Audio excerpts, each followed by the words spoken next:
bonjour à tous les internautes, bienvenue à 3 questions pour une vérité. Et aujourd'hui, moi avec le pasteur Jackie. Pasteur Jackie, bonsoir. Bonsoir. Bonsoir encore pour l'enseignement aujourd'hui. Pas de problème. Donc c'est un enseignement qui c'était sur la vie de Paul. Oui.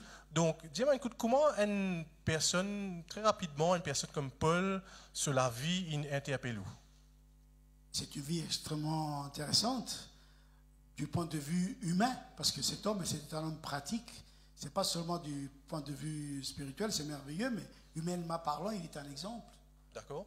Beaucoup de choses dans notre vie. Ce soir, on a vu qu'il nous a montré que quand nous connaissons nos droits, nous pouvons avoir beaucoup de privilèges. D'accord. Ben, nous allons revenir là juste après, le ban droit.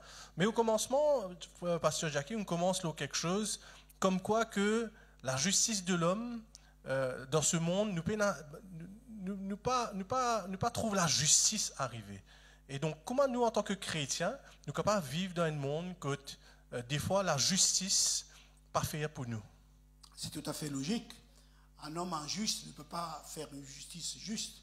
Le fait que l'humain lui-même est faillible et qu'il voit les choses à sa manière à lui, il ne pourra jamais accomplir la vraie justice. Mais heureusement pour nous, Dieu est le Dieu de la justice. Son nom même, Melchisedec, veut dire le Dieu de la justice. Donc c'est quand même donner de l'espoir. Plus qu'un espoir, une certitude. Une certitude que Dieu est celui qui fait justice. D'accord. Surtout à ses enfants. D'accord, super. Ben justement, tu peux causer ces enfants, nous cause aussi des droits que Paul il réclamait à un moment. Donc maintenant, quand nous cause droit, des fois nous disons quand nous, en tant que chrétiens, nous réclamons nos droits, il est capable de quelque chose un peu trop dur, trop fort. Est-ce que pour un chrétien, il besoin réclame ce droit? Tout à fait, oui, parce qu'un chrétien est aussi un citoyen. Nous avons vu ici que Paul n'a pas donné une explication théologique sur cette réalité. Les Romains savaient très bien cette réalité. Le monde connaît cette réalité. Nous n'avons pas à nous imposer, mais nous devons seulement réclamer notre droit. D'accord. Et qui droit un chrétien a dans ce monde? Tous les droits des citoyens, tous les droits des citoyens, les droits normaux. Nous devons avoir un jugement juste, nous devons avoir des droits, nous devons avoir accès à l'éducation, accès à tout ce qu'un citoyen normal a droit. C'est comme les autres. Ce n'est pas parce que nous sommes des chrétiens ou une minorité que nous devons nous contenter du minimum.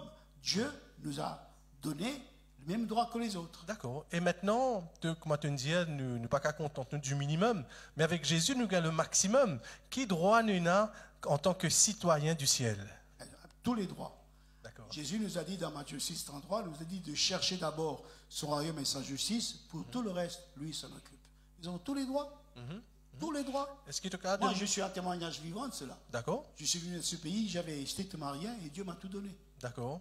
Et tu aussi causé en tant qu'un chrétien, quand nous connaissons nos droits, en tant quand nous causons un droit spirituel, comment nous pouvons faire pour réclamer nos droits en tant qu'un chrétien? Pas juste dans ce monde, mais nos droits spirituels. Alors, avant toute chose, il faut rentrer dans sa chambre fermée, se tomber à genoux et puis parler avec notre Dieu. Ce n'est pas devant les gens que nous devons réclamer nos droits. C'est devant le Seigneur.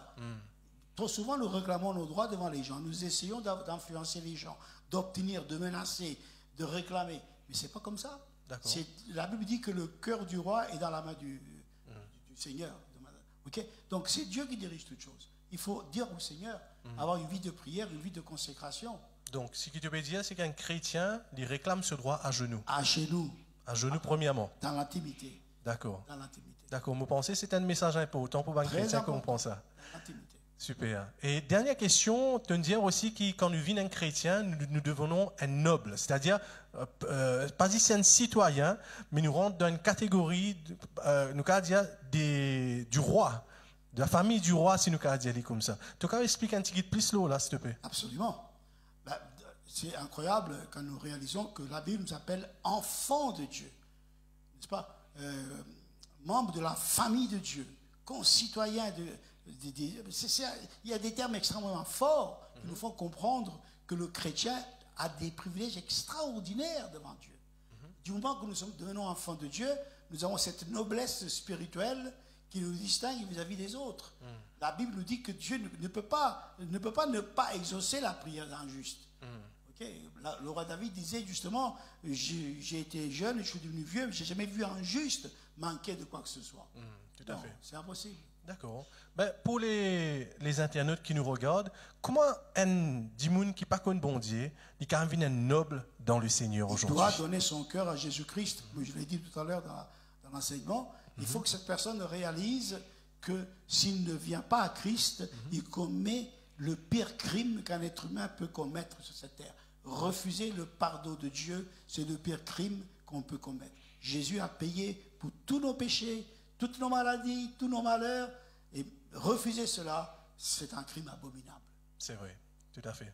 Merci beaucoup, frère Jackie, pasteur. C'est moi qui vous remercie. Et nous dire à tout bon internaute, si vous avez envie de nous l'écrire, bon Dieu, si vous avez envie qu'on qui sa vrai bon Dieu là, vous pouvez venir à l'église de Fic-en-Flac pour rencontrer ce Dieu les dimanches à 9h. Et surtout, partagez ce message, aimez ce message, commentez ce message et partagez au maximum autour de vous.